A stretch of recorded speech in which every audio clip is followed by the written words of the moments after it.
What's good, y'all? And now we're about to be doing a bunch of germinating. So, we got all these guys. A couple of them are fucking new, I've never even heard of in general, let alone grown.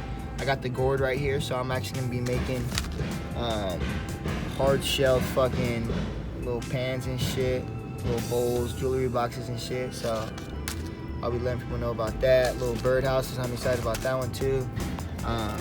And then this is actually to scrub your dishes.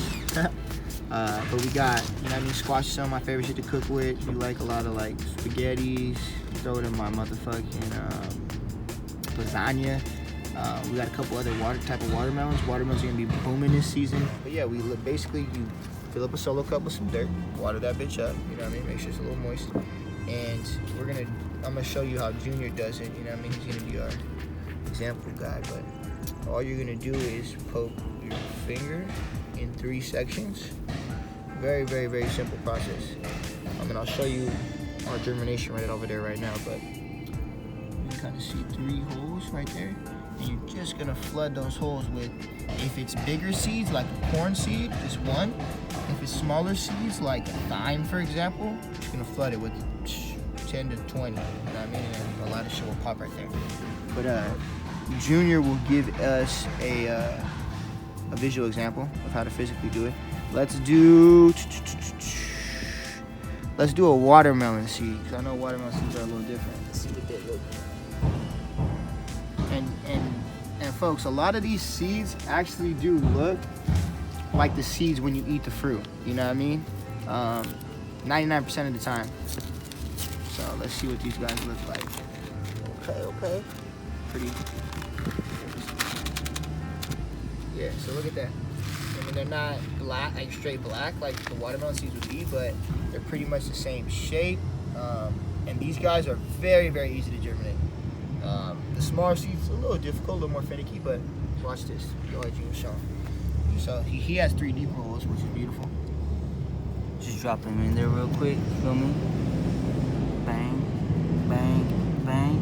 Cover it up a little bit, nice and soft. You don't want to cover it up too hard, or else it's going to be too difficult for that root to break through. And that's essentially it right there. Very, very simple process, guys. That's what I'm saying. Y'all can do this. You don't have to have we have a big ass backyard right here, but you don't have to have that. You can have a balcony. Y'all see what I reposted from my boy Sam yesterday on the page. He's doing this shit on his balcony. You just need some pots.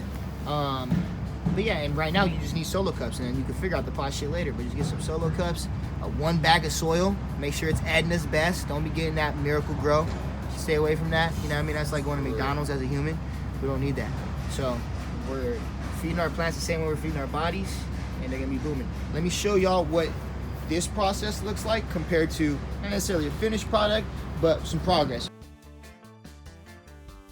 So this is what some progress would look like on germination.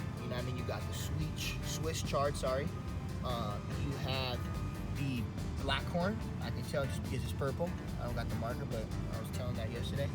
I have the Bonnet peppers. These are Jamaican peppers. This is what they use to make those sauces in Jamaica.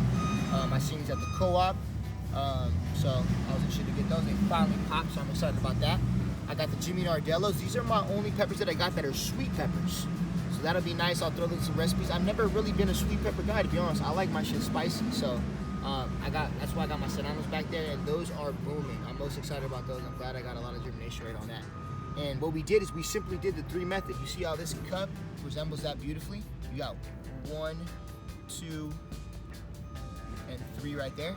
But we got the jalapenos popping. They're loving it. And then this is the oregano. And this is what I mean about throwing maybe 10 to 20 seeds. This is what we did with the oregano. You see the little patches they got? To be honest, I'll probably let most of these oreganos just grow in the cup right here. Just because the transplant method is going to be a little too messy. The rate of success when it comes to the transplant isn't going to be nearly as good as doing something like corn, which, germinates very easy. You have our pumpkins right there, so we'll probably try to find a place for those just so those don't go to waste. We are going to show y'all today the transplant of our crimsons into a bed, and we're going to throw the rest of those Dakotas in there too, the corn. I'm made a couple of these little pots that I'm just gonna let grow by themselves. So like I'll let these peppers just grow in here. I'm not even gonna move them. So those are the jalapenos. I got my Sedano right there. And then same thing with this thyme. So that will just grow in there. We'll leave it. Spinach, same shit. And then we'll see if any of these jalapenos pop. But yeah, man, we got this shit popping. We are very, very excited here on the farm. We're putting a lot of shit into motion. And at the end of the day, you know what I mean? Nature just kind of takes care of it after that. But you got to put in the work at first, you know what I mean?